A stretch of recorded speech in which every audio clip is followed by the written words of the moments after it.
All right, so hello and welcome to Doctors for the Environment's Boothby Candidate Forum.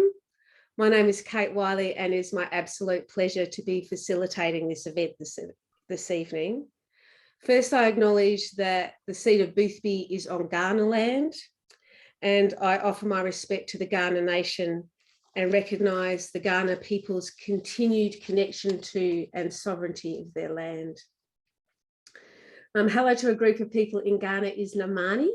So Namani to you all, and thank you so much for taking the time to be here tonight.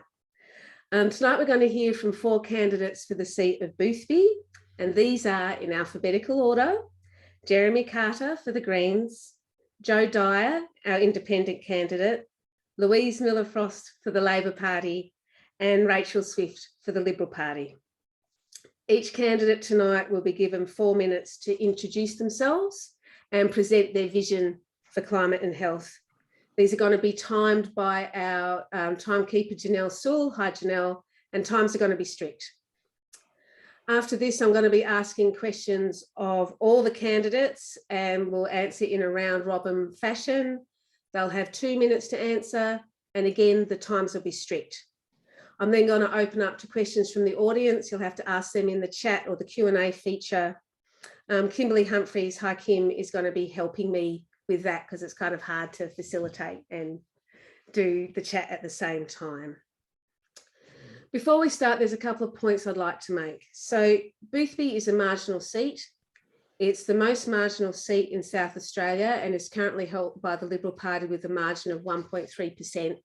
which is about 3,000 votes.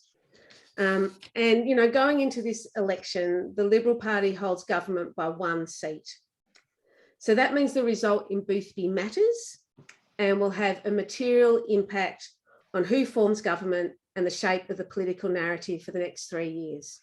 So it's pretty important. I want to explain a little bit about Doctors for the Environment. So our core principle is the need to protect the environment in order to protect human health. And we know that you need a healthy planet to have healthy people.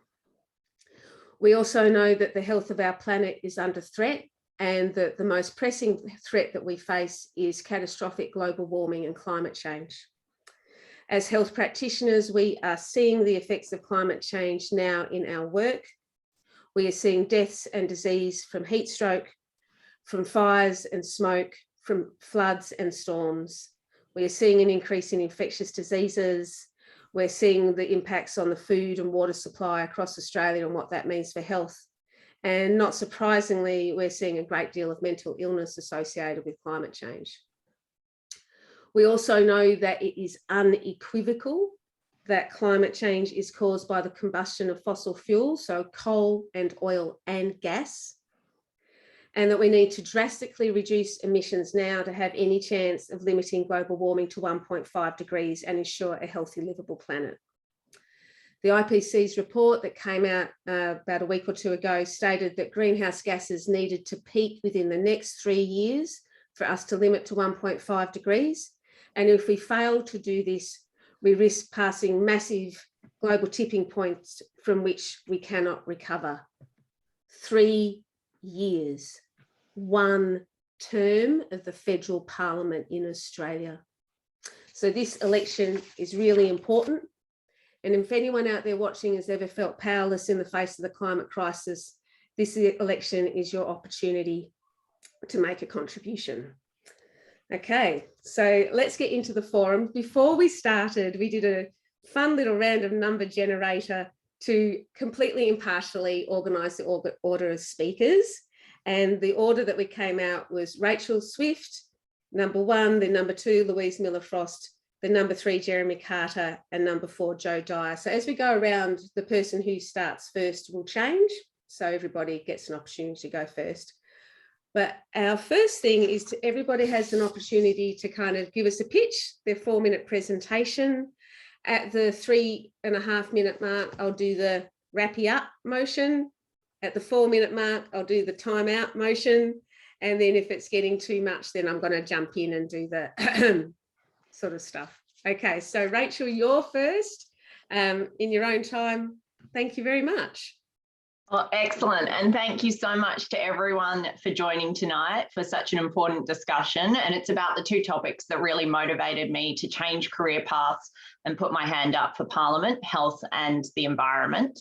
I too would like to acknowledge the traditional owners and the lands in which we meet and pay my respects to their elders past, present and emerging.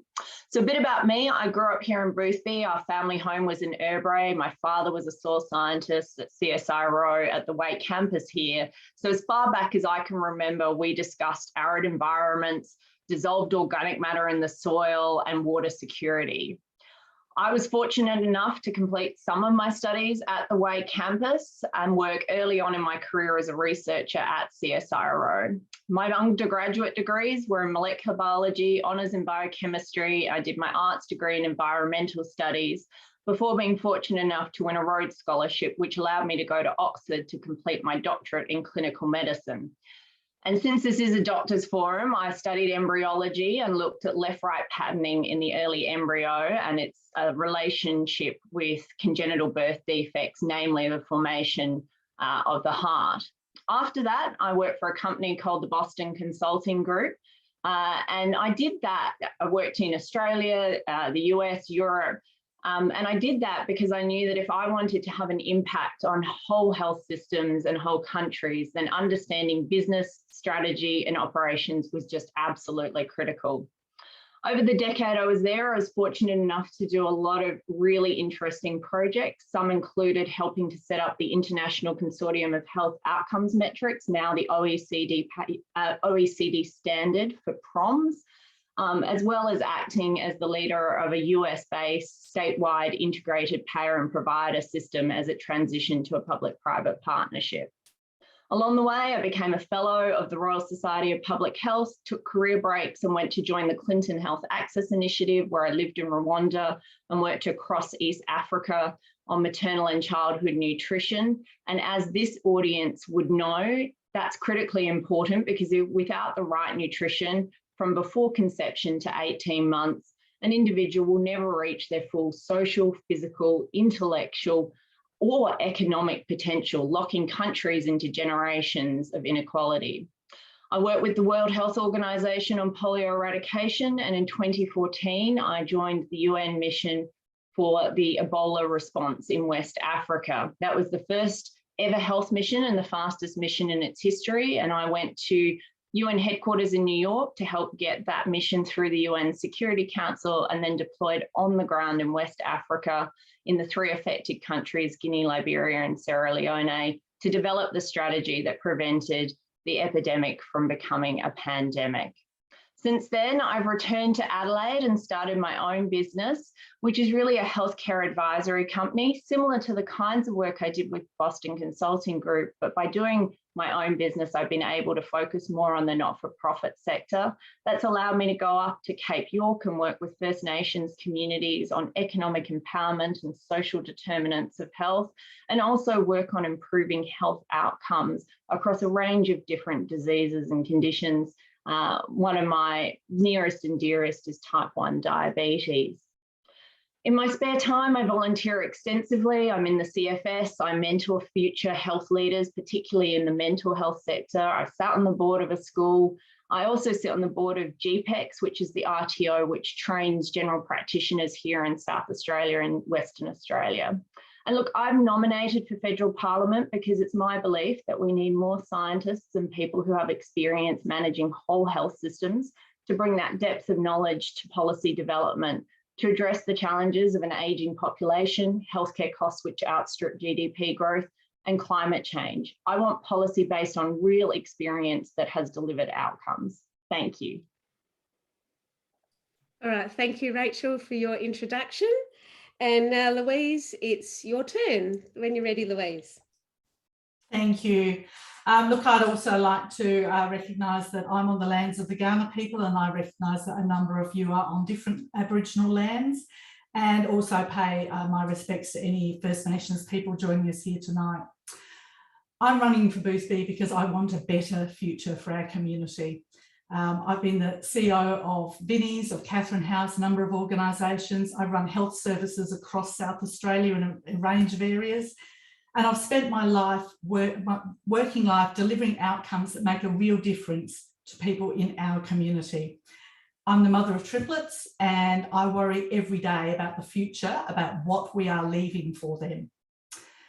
Climate change is an existential threat to our planet and to our lives, and we need to take real and urgent action. After years of saying that a net zero commitment would ruin the economy and cost jobs, this government has finally been dragged kicking and screaming to a net zero by 2050, but with no legislation, no new policies, no modelling, and we've still got Tony Abbott's 2030 target. Barnaby Joyce still says the Nationals, who the Liberals rely on to form government, do not sign up for the government's international commitments. It's not good enough.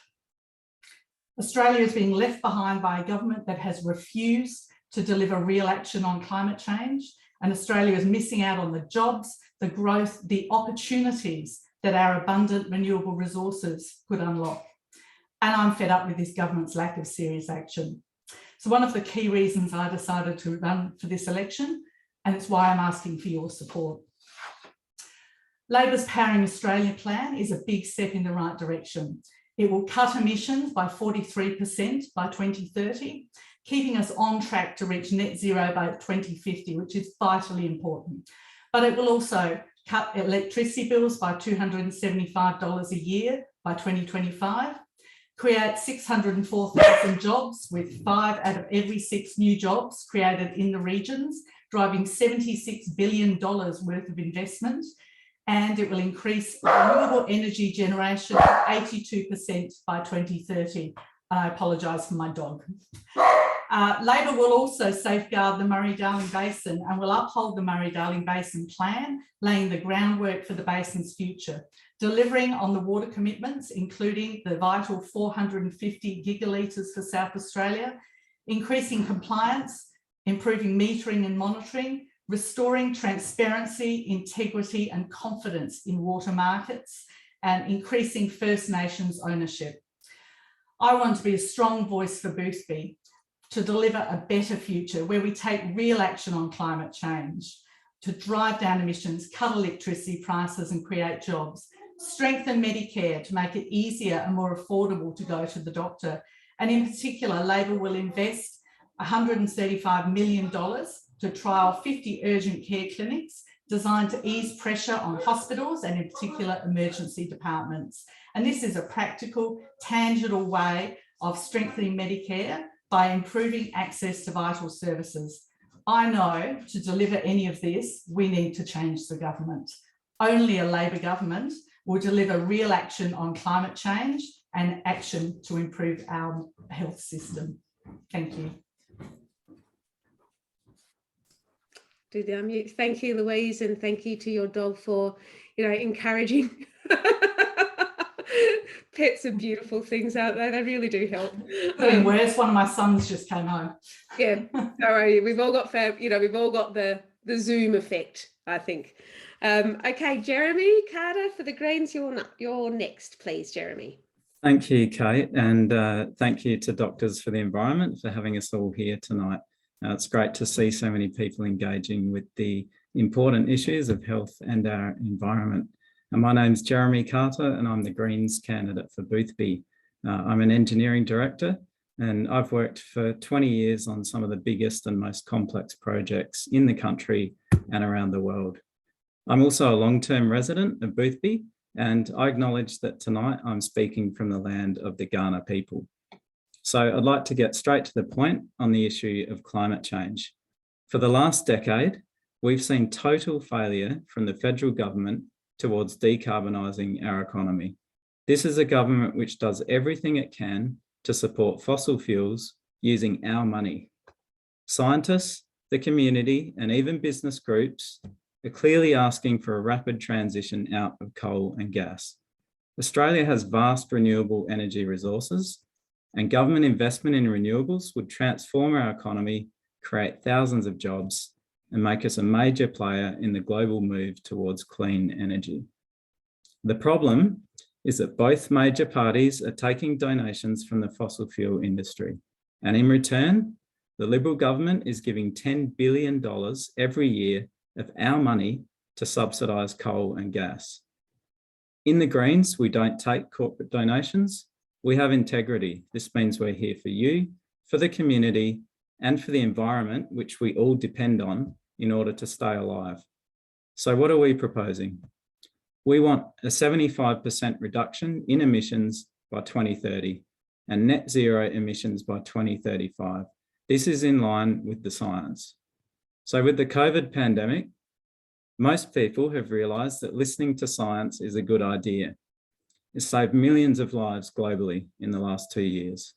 So we need to start seriously listening to science when it comes to climate change. We're in a crisis. We need urgent action. So in the Greens, we're proposing an end to coal power by 2030. We know we can do this here in South Australia. We did this years ago, and we need the rest of the country to follow. We'll stop new coal and gas projects and end the massive handouts to these polluting industries. And we'll provide meaningful subsidies for electric cars and bring in pollution standards for petrol cars, like they have in the rest of the developed world. Every year, around 5,000 people die prematurely in Australia due to air pollution. By switching to electric vehicles and renewable energy, we'll reduce the burden of pollution on our health system. We're also going to make a major investment in order to plant 2 billion trees by 2030 to re-establish green space in our cities and to restore the natural habitat of our native animals. With more trees, we'll not only tackle climate change by drawing down carbon dioxide, but will also directly cool the urban areas where most Australians live. This will reduce the health effects of heat waves, which are becoming more severe. It's disingenuous to say that Australia's actions alone won't stop climate change. Australia has the highest carbon footprint per capita in the world, and we're the third biggest exporter of fossil fuels. Our impact as a nation far exceeds our proportion of global population. So Australia needs to be a leader on climate change, and we need to elect people who are willing to lead. And that's a big part of why I'm running for the Greens. Thank you. Oh, thank you, Jeremy. That was very passionate. And then Jo Dyer, your 4 minutes start now, please. Well, thanks so much to the Doctors for the Environment for hosting us tonight, and I'm delighted to be here. And I'm also zooming in from the unceded land of the Kaurna people of the Adelaide Plains, and I pay my respect to their elders past and present for their custodianship of country. So let me start by saying that if you want things to be different, I implore you to vote differently on May the 21st, because things won't change unless you change your vote. I was happily leading my best life as director of Adelaide Writers' Week when in March last year I got caught up in a political and media storm which in various ways has continued ever since. And as a result of advocating for justice for my friend, I saw up close and personal just how this current government seeks to protect its own and prioritises political outcomes over people and certainly over any sense of accountability or notions of justice. The shamelessness of the government's modus operandi over the last few years is reflected in the corruption of the key institutions, misuse of taxpayers' money to advance their own political interests or the corporate interests of their donors, and in some cases even their personal interests, has reached an unprecedented level of brazenness. Now, this is egregious behaviour by any measure, but it is the way the government has directed taxpayers' money and skewed our energy policy to support their donors within the fossil fuel industry that is the most dangerous. The continuing refusal to accept the science behind global warming and a rejection of the need to take urgent ameliorating action right now threatens us all. In the last 15 years, we have failed our children, we have failed ourselves, and we have failed all of those with whom we share this planet. And as we do, we are missing out on the opportunities that the transition to the brave new world of renewable energies could afford us. A world in which, as Jeremy says, the nation follows in South Australia's footsteps and harnesses our great natural resources to power the nation. This election is a critical one for the future of our species and our planet. And as the recent IPCC report showed, we are on track for temperatures to rise by 2 degrees and not the 1.5 degrees we all signed up for in Paris. And that, as the developed nation most vulnerable to climate change, this will have a real impact on the habitability of Australia, parts of it, and the amenity of all of it. And it will impact on our Pacific neighbours in far greater existential ways. The IPCC says we have to decarbonise immediately. It says the consequences of not doing so are fatal. So business as usual is no longer an option for our planet, and it is no longer an option for our politics. We need to put rational, evidence-based policies at the heart of everything we do. Follow the science, just as we did, as Jeremy said, in the early days of the pandemic. Neither of the major parties are doing this. What have we seen in the first days of this campaign? A focus on the cost of living, important, yes, but not to the exclusion of all else, and certainly not to the exclusion of the sustainability of our planet. Not a mention of climate change from the major parties. And perhaps this is because neither party is starting with the science. The government has said we don't need to change anything at all, apparently, to reach net zero by 2050. Labor has plucked a number seemingly out of the air, one that allows them to state they're being more ambitious than the government, but not too ambitious that they'll be wedged by them. Many of us say this is not good enough and we can do better, and now is our chance. Breaking down the two-party duopoly and electing independents can lead to a system that reflects the diversity of our land and its people. It can capture its generosity and an optimism of spirit, a confident expression of ourselves and our identity as an imaginative and equitable nation, anchored in the rich history and culture of our Indigenous peoples, enlivened by the waves of immigration from which we have benefited, at peace with ourselves and our place in the world, with Australia no longer an outlier in international politics, but a contributor, a collaborator, a leader. It would be transformational change for us, but it can only happen if enough people, if you change your vote. Thank you. Okay, thank you. All right, and thank you everybody for sort of introducing your various points of view on this important topic. So the next section is questions from me that I've pre-prepared to our panelists, and then we've got a lot of questions coming up in the chat, which I love to see an active chat. I think an active chat's a really helpful thing in a webinar, and we've got some Q&As on the side. And Louise, you'll go first this time, and then we'll go to Jeremy, then Jo, then Rachel. So we're round robining, and you have 2 minutes to answer. You don't have to take the whole 2 minutes, people. You get up to 2 minutes. So my first question is this: the Together We Can study showed that 71% of voters in Boothby believe that the benefits from climate action outweigh the costs. 72% think climate action would be good for the Australian economy. What are you or your party's emission reduction targets? How do you justify this target, and how do you propose to reach the target? Okay, so what's the target? How do you get there? And how do you justify it? Louise, you get to go first. Thank you. Lovely, thank you. So our target is actually set through modelling. So we had it externally modelled, and we looked at the policies that we have in place and worked out where we would get to. So the 43% is a number that is actually based on the policies that we put forward in December last year. So our Powering Australia plan includes a number of different strategies. It includes installing 400 community batteries across Australia, including one in Edwardstown. Now, a community battery is like a battery you have on your house, but it's one, as you know, as it sounds, for the community. So people who might have solar panels but can't afford a battery will be able to access it, but also people who don't have panels, who might live in a 2-story unit or are renting or for whatever reason can't afford it, will be able to purchase power from the battery at a cheaper price. So it's a way of enabling everyone to be able to access the power of renewables at a cheaper price. So we also have some incentives to encourage electric vehicles in Australia.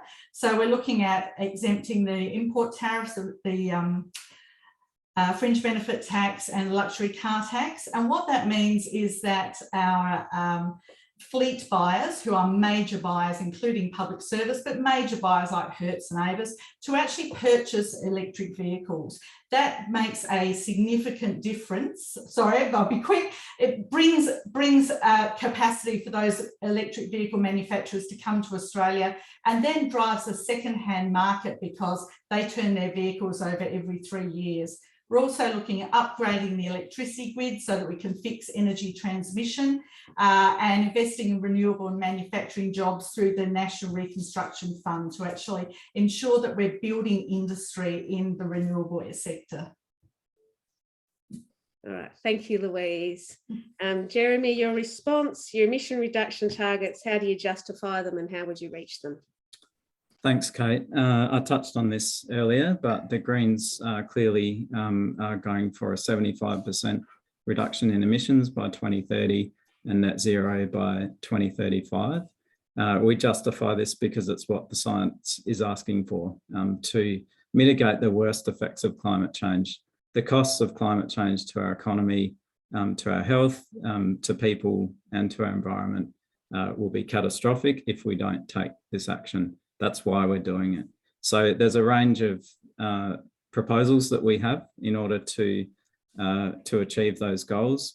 And first and foremost is addressing pollution due to coal, gas and oil.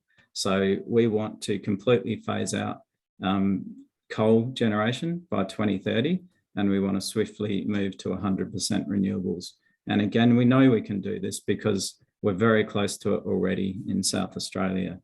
We also need to acknowledge that a component of addressing climate change comes from stopping and reversing land clearing.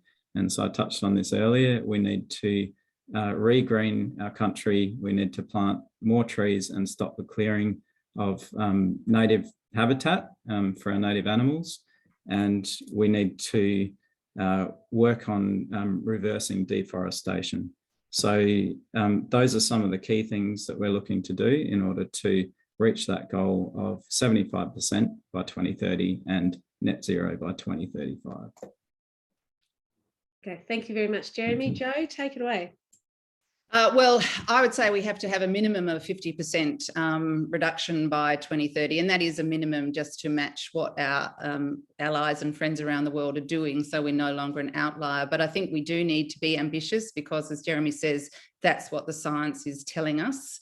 To get there, we do need an immediate moratorium on any new coal mines, gas explorations. We need to stop subsidising that immediately.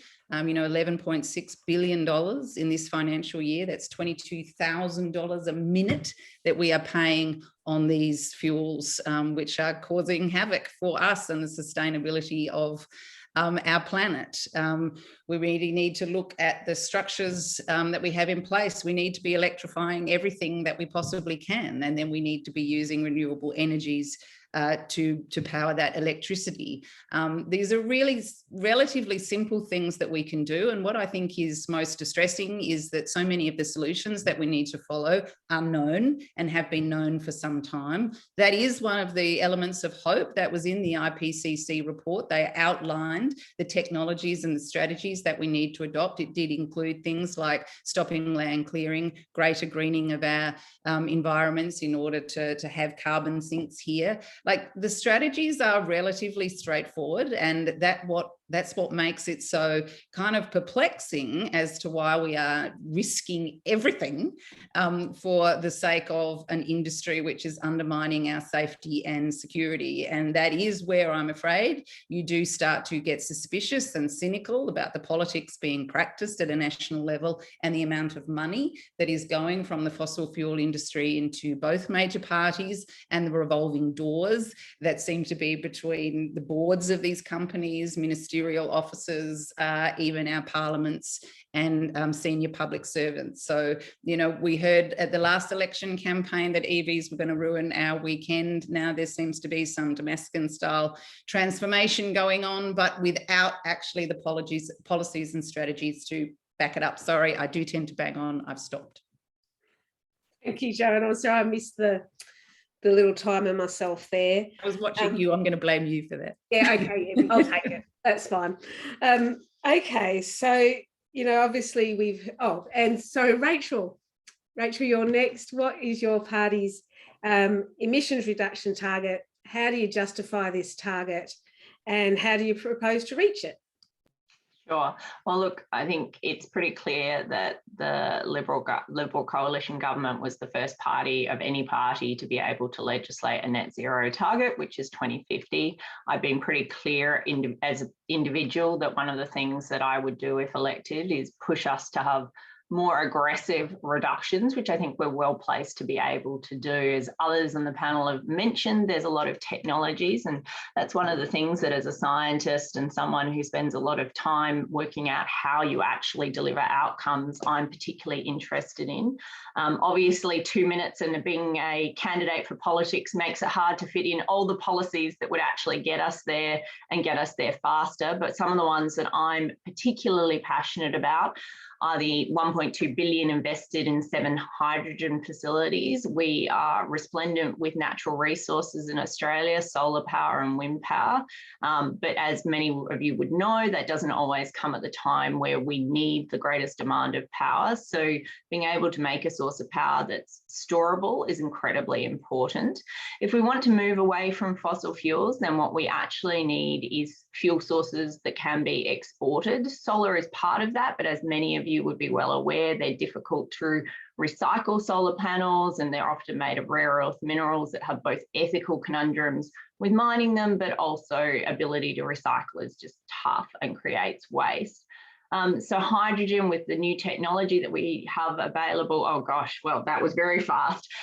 So I think that's incredibly important because yes, we've got to act. We have a moral responsibility in Australia, but we've also got to act at a global scale, and that means exporting green power. Also, waste management, organic waste, that's 3% of all of Australia's emissions. If we could get things like that right, we'd make good steps in the right direction. Not enough, but an important thing to focus on. That was fast. Yeah, thank you. And so what I better just clarify. So I'm getting we get 2 minutes, and when I'm getting at the 30 minutes to go, I'm getting a little thing. So when I go there, that's 30 seconds left. So 30 seconds. So we can all just a little bit, but obviously we've got lots of questions, we've got heaps of questions in the panel, and I've got 2 more key ones that I want to ask before we open up to the floor. So the next question I have, and Jeremy, you'll be the first respondent to this, is about water. So Adelaide is the driest state on the driest continent. Our water supply comes from the Murray River and from rain. Both of these are decreasing due to climate change and are under threat. What would your party do to protect the water supply of Adelaide and ensure a healthy Murray River? Thanks for that, Kate. So the first thing that we would be focusing on with that question in the Greens is ensuring that adequate environmental flows pass through the Murray.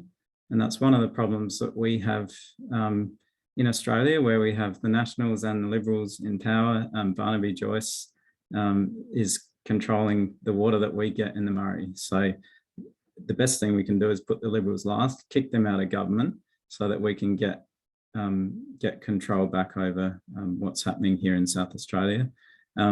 Obviously, taking action on climate change is a key thing to do in order to mitigate the worst effects of drought and heat waves in Australia and in South Australia specifically. So I would say that all of our goals related to climate change are specifically intended to address the flow of water in the Murray and reducing the likelihood of and severity of drought here in South Australia. All right, thank you, Jeremy. Jo Dyer, your turn. It's all about water.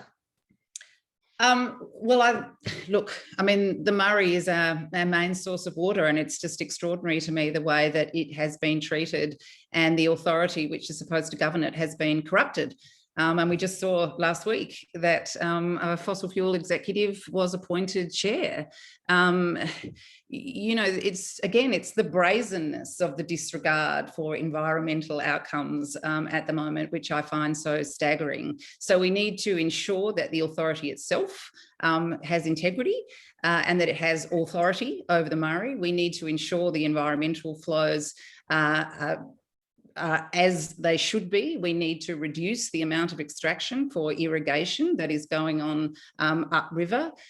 We need to, I absolutely agree, get rid of the Nationals having any influence over a water policy, because you've seen what they do. They take it out for irrigators. There's no regard given to the purity of our water. So we've got a lot of problems with the management of the Murray at the moment, and a lot of kind of issues where without strong federal leadership, we have the big states upstream, you know, taking our water, to be completely blunt.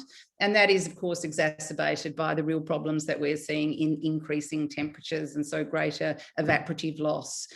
So there are things that we can do at a legislative level in terms of the management of the Murray, and there are things that we need to do at an environmental level which can protect the amount of water in it in the first place. Thank you, Jo. Rachel, your response about water? Sure. Well, as I said, water and arid environments is what brought my family to Australia, because my dad was a soil scientist working on arid soil climates and the importance of dissolved organic matter in the soil. Look, to be honest, I found the first two answers incredibly disappointing, because it shows a lack of understanding of who actually has authority to make decisions about the water flows in the Murray-Darling Basin. As you'd be aware, when Federation happened and the Constitution was written, there were strong advocates from South Australia who wanted waterways that crossed state borders to be governed by federal government. Unfortunately, that wasn't the case, and it's managed by states. So the reality is we've got 2 out of 3 governments upstream to Australia that are Labor, that are really the ones that we need to bring on board on making sure that they're reducing their water consumption to be able to ensure that there's both the environmental flows, the human consumption flows, as well as the agricultural flows to South Australia, as well as in each of the other states that need to utilise the Murray-Darling Basin. Look, having worked overseas, I've seen what happens in conflict zones where there isn't the right access to water, and I'm a huge proponent of the Murray-Darling Basin plan to deliver the 450 gigalitres, which includes the environmental flow. We've already delivered 200 million of the gigalitres to South Australia, and that's critically important. We need to do more. We need strong voices for South Australia in federal parliament who understand what the legislation framework and the Constitution actually says about who can have an influence. And really what you're doing if you're a federal representative is helping to bring together the governments of the states to ensure that we have an equitable and fair outcome for South Australia, which we absolutely critically need. Okay, Rachel, thank you. And Louise, your response, please. Thank you. Look, I actually agree with Rachel that this is an issue between the states. That's why we actually need a strong federal government to come in over the top. Each state will, of course, it is their job to act in their own interests. And that's why we see the failure of the Morrison-Joyce government, which should have come in over the top and actually legislated this. So Labor has put in a 5-point plan to safeguard the Murray-Darling Basin, which was announced last week. Delivering on water commitments, including the 450 gigalitres for South Australia. So far, we've had 2.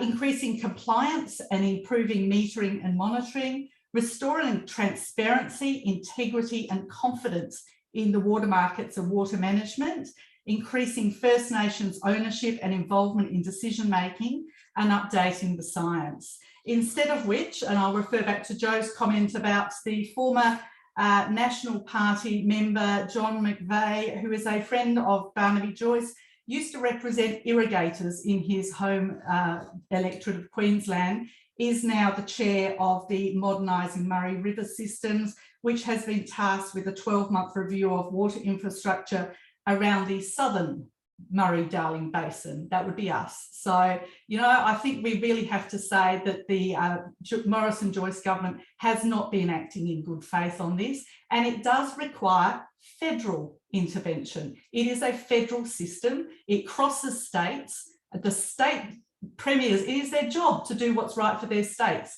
The federals have to come in over the top where those interests are all in conflict with each other. All right, thank you, Louise. Okay, so I'm going to ask one more question before we open up to chat, and it's a slightly different topic. We've talked a lot about climate change, and obviously when I ask about water, I'm concerned about that as one of the biggest health problems that climate change is going to bring to us. But the other big planetary health problem we face is the loss of biodiversity. You know, we're living in the 6th great mass extinction event in our planet's history. Australia is a global extinction hotspot. You know, the koala is on the endangered list. You know, this is just, to me, a mind-bogglingly awful thing. So how would you and your party ensure that we no longer hold this dubious honour? And what would you do to protect Australia's rich and unique biodiversity? Okay, Jo, you're first this time. Well, look, it's a shame I'm going first on this one, because this is an area that I'm going to say up front that I'm not an expert in. I'm very passionate about the notion of biodiversity, but it's not something in which I have deep knowledge. And I guess what I would say, though, is that as a result, you know, we know that we are suffering great loss of biodiversity, some of which is caused by, you know, great weather interventions and the bushfires. So we need to be looking at mitigation there. But, you know, we also, this is what seems to happen with this government, is that they call for expertise and they have reviews into these areas, and then they ignore the outcomes of the reviews. So I'm aware that there was the Samuel review that really went through and looked very rigorously at what we need to do to protect our species here in Australia. It said that there need to be really stronger strengthening of our national environmental standards. It talked about land clearing in great depth. It talked about Indigenous ownership and knowledge and prioritising all of these things. It brought in expertise from all over the country, from environmental law to the scientists, everybody to whom we should be listening about these really pressing issues. And then, as it has done with so many of the reviews that it has initiated and commissioned, it cherry-picked some very minor areas and implemented them in ways which did not deliver the types of change that had been imagined by the holistic document. And, you know, that's a problem. If there's a big enough problem that they can commission a review, then why do they not listen to the outcomes of those reviews and the scientists and the experts who are telling them what needs to be done? So for me, as someone who's not expert, I'd listen to the damn experts. Okay, thank you. Thank you, Jo. Rachel, your response. Sure. Look, biodiversity, like all of these issues, is incredibly complex and hard to fit into 2 minutes. But some of the things that I'm passionate about, one, I've been very vocal about increasing tree planting and protecting our national parks. As many of you would know, a lot of that is removing species that shouldn't be there, like woody olives in a number of the national parks across Boothby. So there's a lot that we have to do that's protecting our native environments where we've actually got national parks, but there's other components that include things like biodiversity corridors, making sure that we've got the green foliage, which helps manage albedo in our cities, but also provides vital habitat to our species, as well as maintaining soil integrity. Look, some of the other things that I'm particularly keen on, we have to remember biodiversity isn't constrained just to on land, it includes sea, and having spent a lot of time up in Cape York working with Indigenous communities, where they're deeply passionate about the Ranger program and have been able to have an incredible impact on the local environment, as well as creating economic development opportunities on country, both on country by sea and on country by land. I think continuing to invest more in that program that the Liberal government has is incredibly important, because there's a lot of knowledge that comes in protecting biodiversity. And so our Indigenous communities have a lot of that knowledge, and it's important that we work and partner with them to make sure that that looks after our environment. And as someone who's in the CFS, the importance of fire maintenance in our particularly unique climate is something I think about often. And so that's also something where we've been able to benefit from our Indigenous Rangers program. So look, there's lots of different elements of it. It is not a one simple solution fits everything, but it is critical. We must continue to act strongly to protect our biodiversity, because as someone who's come from a medical research background, we don't know what we're losing in terms of potential future cures and future drugs that we may be able to use to look after our community. All right. Thank you, Rachel. I lost track of time there. Thank you, Janelle. I was watching you. Timekeeping is actually one of the hardest jobs, I have to say. All right, Louise, your turn. Thank you. So yes, we do have a number of things that we've already announced in this area. So obviously climate change itself is an enormous impact on biodiversity and on our environment. So actually addressing that, to state the obvious, will make a difference. We've announced $85 million for the Great Barrier Reef, coral to coast reef resilience and land restoration. We have a $200 million urban rivers and environmental flows fund, which is looking at things like revegetation, tree planting, wetlands to slow water, all of which will support endangered species along those very challenged waterways.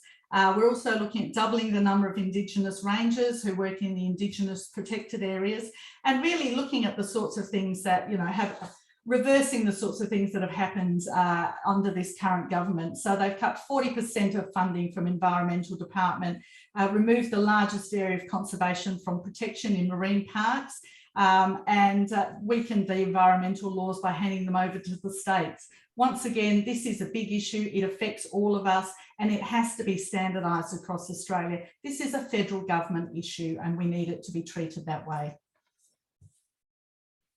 Thank you, Louise. And Jeremy, your response. Thanks, Kate. As a starting point, in Australia, we need to set a target of zero extinction. In the Greens, we want that target to be set for 2030. Australia currently has the worst record in the world for extinction of mammals, and we need to change that pretty urgently. So what we need to do is stop land clearing immediately, especially in those areas where endangered species are found. In the Greens, we're proposing to spend $2 billion a year for tree planting to try and reverse the land clearing that's happened already. We need to listen to the science, as we've been saying tonight, and that includes the science in relation to biodiversity. In the Greens, we support major reform of Australia's environment protection laws. At the moment, the government seems a lot more interested in protecting their mates than protecting our native animals. So what we want is an end to the donations from big developers to political parties. I'll take this opportunity to say that in the Greens, we're calling for a federal corruption commission and a ban on corporate donations, because that is at the heart of why a lot of this environmental destruction is happening. And Rachel has said a lot of nice things about what she would like to do, which is great to hear. But unfortunately, if you vote for the Liberals in Boothby, you're going to get more of Scott Morrison, more of Barnaby Joyce, and that is not going to be a good thing for the environment in any respect. Thank you. Okay, thank you, Jeremy. So there are 51 questions in the Q&A section in the down there, and obviously, you know, we're not going to get through all of them, and what we'll do now is, like, we'll just try and, you know, you don't have to do the 2 minutes. Let's do sort of, you know, quick and gutsy, you know, responses to the questions. And the first one I'm going to ask is the first question that was asked tonight. And it's from David Everett. And the question is, does your party or you have share investments, yes or no? And if yes, does your party or you have shares in fossil carbon extraction or utilisation? Yes or no? And if yes, will your party or you divest from these investments? Yes or no? And so I think, Jo, you were first last time. I'll get out of order. So Rachel, you're first this time. Do you want me to did you get that with the question? Some of it. So I think what you're asking is about donations and share portfolios. Yeah. Do you have shares in fossil fuels, and would you divest if you do? Me personally. You or your party?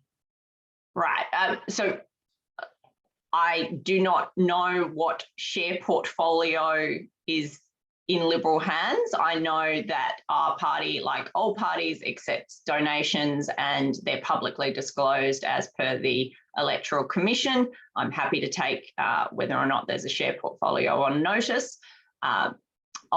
Personally, I've been the Liberal candidate for Boothby for the past year, so I don't have a lot of money put aside. It's been spent making sure I fund the campaign. I do have a very small share portfolio. I do take ethical investing very seriously, but I wouldn't want to exclusively say no company that I've held a share in has ever engaged in fossil fuels. I'd be happy to check that. Would I divest if I found yes? Absolutely, certainly. I'm personally very happy to make that divestment. All right. And I have sat on a number of boards where we have a very strict policy on investing, both in pertains to climate as it pertains to advertising, things like that. Right. Thank you, Rachel. Louise, you're next. Yes, I also can't answer for the party, but for myself, yes, I have shares, and no, I do not have any that are in fossil fuels. I have noted that someone in the chat has commented on super. I would have to check on my super. All right. Thank you. Jeremy? So I don't have any shares, and I've actually been quite careful about that. The company I work for has offered me shares in the past, and I've declined for that very reason. Although the company I work for, I believe, is very ethical, and we do heaps of work in the renewables space and public transport sector. So it's a no from me on shares. With regard to the Greens, I'd probably have to take that on notice nationally. But I can say that I was in the last year the state treasurer for the Greens, and I can say that we don't have any shares in the South Australian Greens. Okay, thanks, Jeremy. And Jo, your response? What about This is where it's very easy being an independent, and not only that, but an independent that works in the arts. So I do not have a single share at all. I do have super, and that is ethically invested. So very straightforward response from me. And I think it is a shame that whatever share portfolios may be held, the fact that the major parties do accept donations from the fossil fuel industry inevitably compromises them on this matter. Thank you. Okay, and now I've got another pretty good question in the, well, actually all the questions in the chat are fabulous, and I'm really sorry that we won't get to all of them. We sort of did talk about this going for an hour, and I'm sure we're going to go a little bit over time, and I hope that my panelists can cope with us doing that. A question from Andy. Could we shift a larger proportion of our infrastructure spend to active and public transport? So I suppose what they're getting at there is that, you know, public transport and active transport has the lowest emissions, and that we could reduce our overall emissions profile if we, you know, walked and cycled and got the bus more. So what would be your policy position or your party's position on that kind of concept? And I think we're starting with Louise. Thank you. Thank you.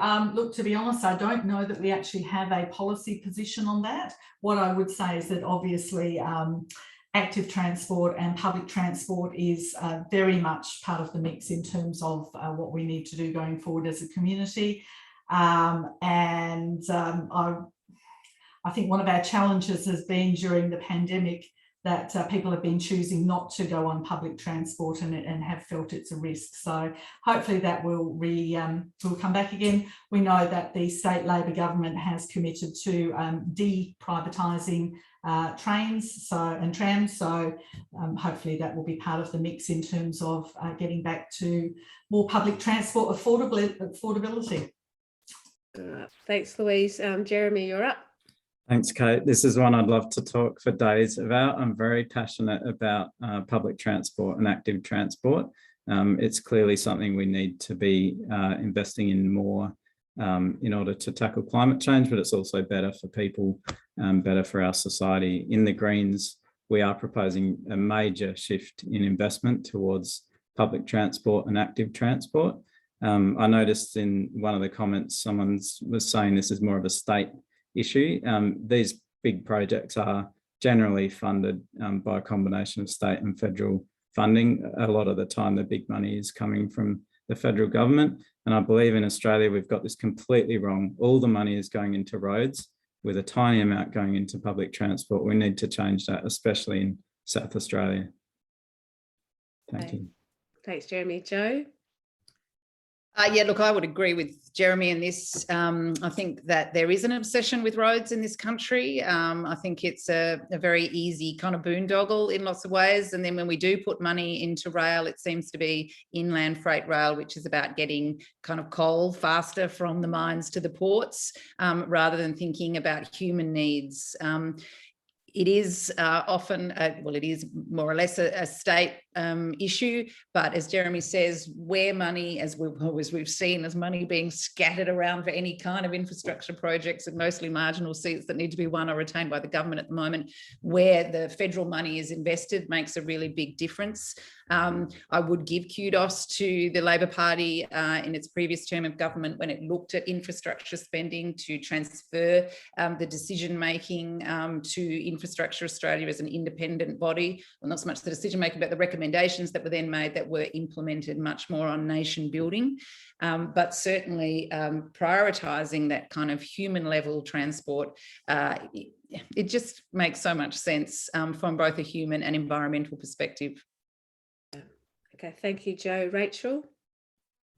Sure. Look, I mean, I've already been making commitments to our public transport infrastructure if I'm elected as the candidate, because it's something that's incredibly important to me. I think, as I said, it's important to make sure that you think not just about the transport, but how do we make cycleways safer? How do we incentivise pedestrian use and create areas where people feel safe and like to use their feet or their pedals to be able to get around. So I've made I've advocated for $10 million to be spent on the automated train protection system on the Seaford line, which will help both improve traffic flows on the roads, so reducing the amount of emissions if there are petrol-powered vehicles on the roads, but also improving the speed and efficacy of the commute for people.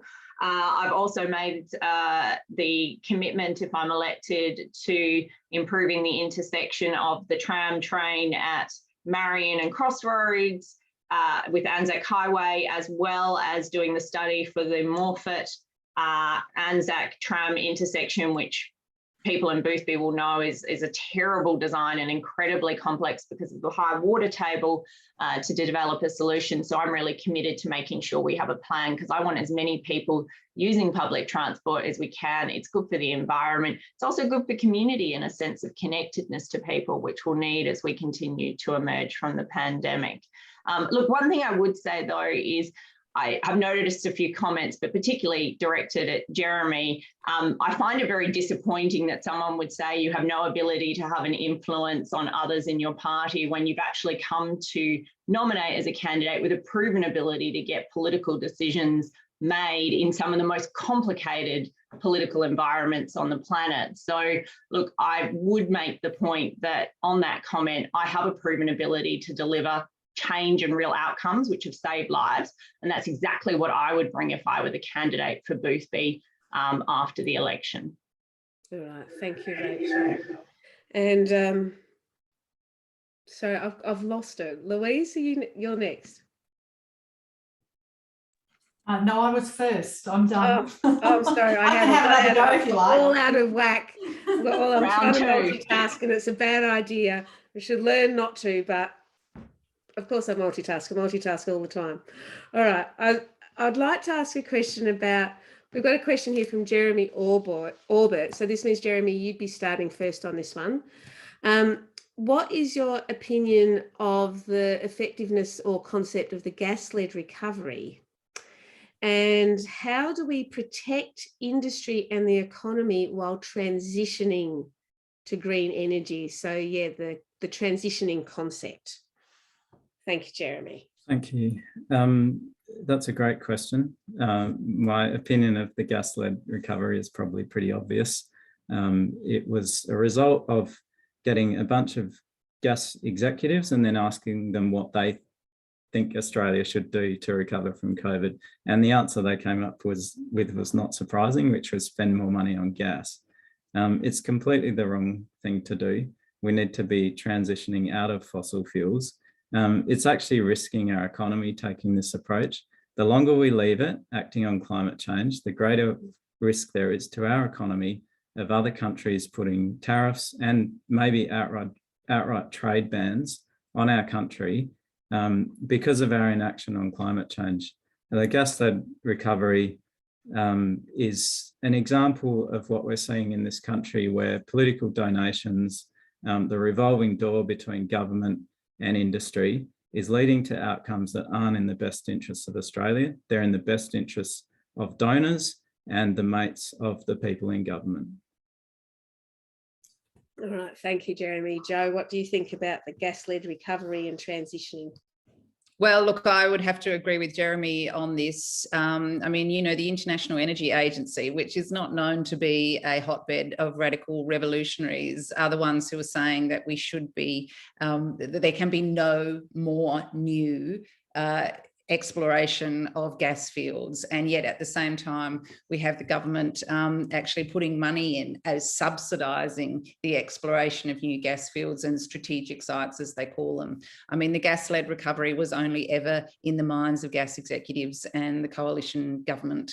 And it really is just unacceptable. I mean, I find it so extraordinary that we could be, I mean, you know, Morrison was the one who said he was going to dance a jig when there was going to be the new exploration in Western Australia, which was going to be just like belching out more emissions. That is just, it's not just unsustainable, but it is denial of the emergency that we are facing when we are seeing all around us right now the impacts of climate change. It's not in the future, it's happening now. And yet we are continuing to come up with these specious slogans like gas-led recovery, as Jeremy says, listening to the executives who financially benefit from these sorts of things instead of actually starting with the science. If Rachel's a scientist, well, Rachel is a scientist, I'm not doubting that, Rachel, but I don't understand how you can reconcile these positions that are being adopted. So for me, gas-led recovery makes no sense. If we had started investing in and developing the just transition that we know that we're going to need to do 10 or 15 years ago, when we should have, we'd be in a much better position now. There are models in Germany, in Scotland, the union movement are developing them to work out how we can transition in a way which protects industry and which protects communities. We're just so far behind the 8 ball because of our ideological blindness here, and it's really just distressing. Yeah, thank you for that, Jo. Okay, Rachel, your response to this one, please. I thought I was last time. Sorry, I can't hear you. Yeah, no, you're next, Rachel. Oh, okay. And then Louise is after you, and she'll be last for this one. All right.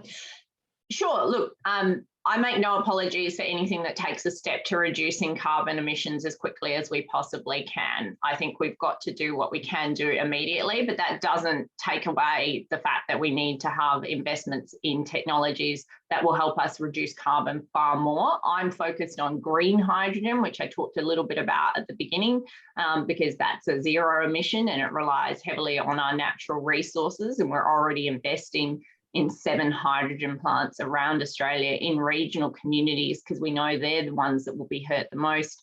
as we transition away from fossil fuels. And look, I also make no apologies for wanting to focus on us being able to export green fuels, because I know, having worked in developing countries, that without a strong economy, you cannot sustain and deliver good healthcare. You cannot sustain and deliver investments in transport infrastructure like public transport. You can't spend money on things like protecting biodiversity. So I want us to be an exporter of green power. I am absolutely convinced that we can be. I make no apologies for reducing emissions along the way, and I want to see us get there as quickly as we possibly can. And that means making the right set of investments. But I think it's also really important to recognise as a scientist that you do need to have an environment where every flower has an opportunity to bloom, because science is not predictable and you can't necessarily pick what the next best winner will be. You can have some guided influence on that, but we need to make sure we're also investing in research and development so that we're thinking of technologies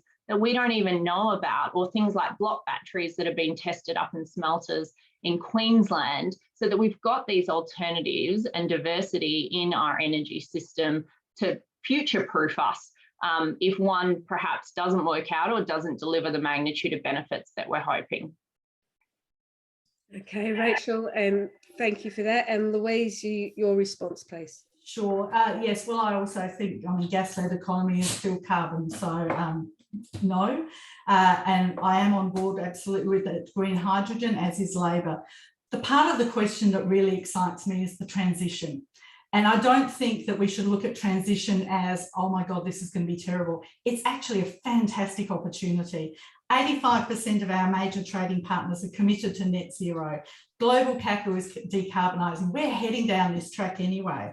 I went to the American Chamber of Commerce lunch last week. Sanjeev Gupta, saviour of Whyalla, steel magnate, was raving about the opportunity that abundant renewable energy provides, along with our workforce, for Australia to be at the front of renewable energy, at the front of green aluminium, at the front of green steel, exporting, not sitting behind, not suffering. This is actually a jobs bonanza if we do something about it. And the problem is we haven't. We've actually been doing the opposite. So, we've had coal-fired power stations wanting to close early because, now not because they're green, not because they've suddenly seen the light, but because they want to protect their shareholder value. And they know that renewable energy is cheaper than coal-fired energy, and that is the way they go. Their major asset is they have these enormous databases and contracts with clients, with us, with all of us wanting to buy power from them. That's their opportunity. They want to close early, and we see this Liberal National Party government trying to stop them. We had Josh Frydenberg a few years ago trying to get Andy Veazey sacked for wanting to protect shareholder value by closing a coal-fired power station early. We've had Origin Energy this year keeping Angus Taylor out of the loop and going specifically to Matt Keane in the New South Wales government, who is also a Liberal, and working with them to close their power stations earlier as well. I've got to say, and Matt Keane was asked, why didn't they go to Angus Taylor? And the answer was because they don't have a trust relationship. All right, thank you very much, Louise.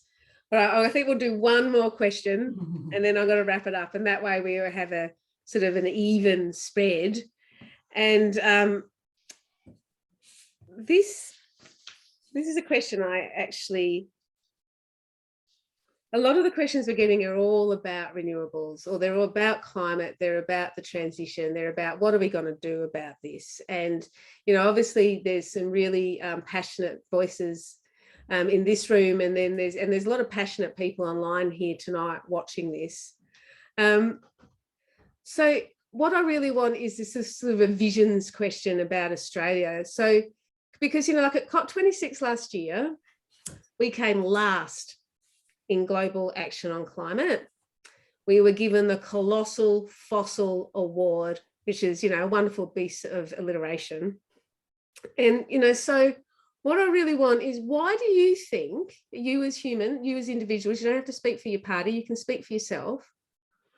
Why do you think Australia is a global laggard on climate action? And how do we change it? What do we do about this massive problem that we're facing? And Jo Dyer, you get to go first and take it away, please. Well, I think we've been a laggard because we have a state which has been captured by the fossil fuel industry. And I think that that can be changed really quickly with the right leadership. I think that this is an area where, yet again, the federal government, our politicians are behind the people. The people have long wanted an imaginative and a courageous government, which is embracing the opportunities that come with the abundant resources with which we are blessed here in Australia. I think that there has been a lot of distraction and deflection in the policies that we have seen. We've had climate being reduced to just another tranche of the culture wars, and Australia is sick of it. And I think that Australians generally are much more ambitious for ourselves and our nation. They want to embrace our First Nations knowledge. They want to be part of an exciting, inspiring, multicultural country which takes its place alongside our friends around the world and thinks about how we can all live here collaboratively, cooperatively on this planet that we share with many other species. The thing is the solutions are there and they are simple. And I think that Australia wants us to embrace them, endorse them, and get on with it. Yeah, thank you, Jo. Rachel, your response.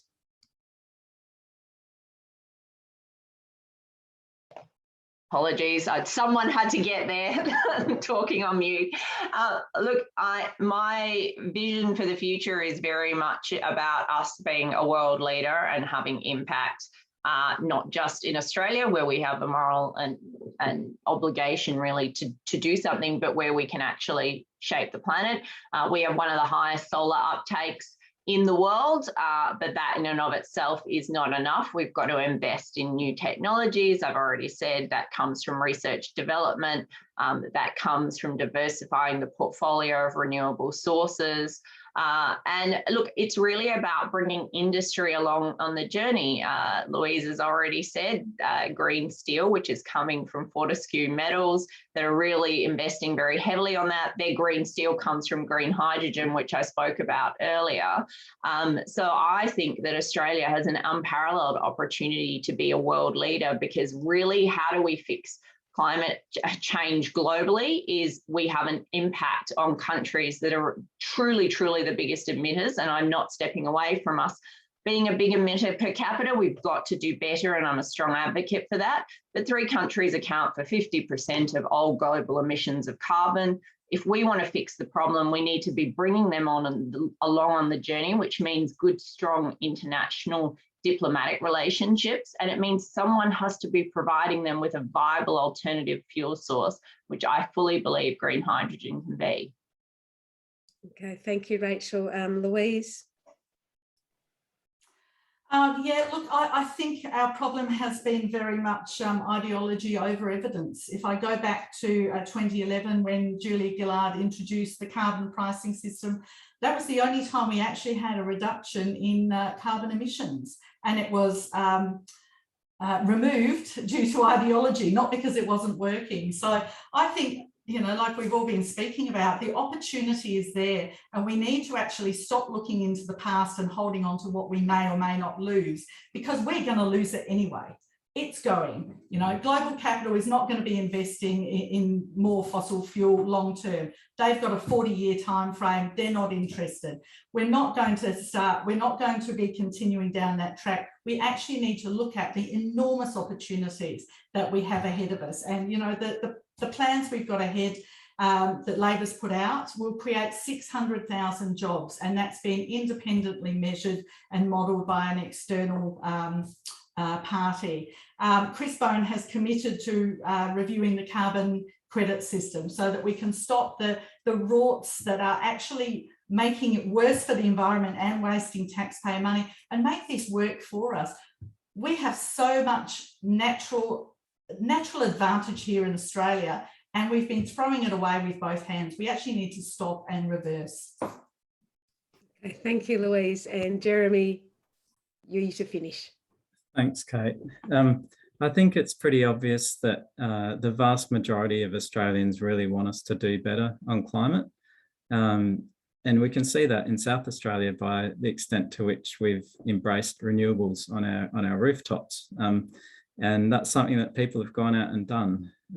So Australians really want climate action. We've got vast renewable resources in this country. We've got a great opportunity to actually lead the world and do really well out of it in terms of our economy. We've got a huge amount to gain in the global market by getting to 100% renewables and then moving on to exporting power. And that includes undersea cables and also truly green hydrogen, not fake green hydrogen. So using renewables to produce hydrogen and then selling it overseas. We've got the opportunity to create thousands of jobs with this transition. And that also, in terms of climate action, means protecting the jobs that rely on our environment. So in tourism, agriculture and other sectors. So I think most of us would agree that we want greater action on climate. So why aren't we getting it? And I hate to say this again, but I believe the answer is corporate donations and a lack of a federal corruption commission. At the moment, we've got the fossil fuel industry and others donating to political parties and then buying outcomes with those donations. Those outcomes aren't in favour of the Australian people, they're in favour of the donors. So with Greens in balance of power, we'll be pushing for a federal corruption commission. The last time we held balance of power, that was with the Gillard minority government, and we negotiated a price on carbon. And as Louise said, that was a rare period where we had emissions reduction in Australia before Tony Abbott came along and wrecked everything. So vote 1 Greens, put the Liberals last. Thank you. All right, thank you, Jeremy. And thank you, everybody, for taking the time to be here this evening. And thank you to our panellists. The last thing I want to say is I just want to tell you what Doctors for the Environment want. This is what our asks are for the federal election, now that you've heard what the 4 candidates for the major parties and an independent want. So DEA, we want to cut climate pollution this decade to protect human health. We want to ban new coal, oil and gas projects, and we want to cease public funding of the fossil fuel industry. We want 100% renewable energy by 2030, and we want to accelerate the transition to electric vehicles. And we want to protect and restore nature by fulfilling Australia's commitments under the Global Biodiversity Framework. And the reason we want this is because we know that climate change is a health issue. Climate change is the greatest health problem of our time. We are seeing the health effects of climate change now. And if we don't rapidly transition, we face a very scary and overwhelming and hard future. So I think, tonight has been a fantastic forum. Love the answers from all the panelists, and I thank you for taking the time and for your candor and your commitment. And the elections on May 21, and vote for the party, for the candidate that you think reflects your values. Vote for the party or the candidate you think reflects what you want for Australia and for what you want for your future. And, I urge everybody to consider climate when they vote.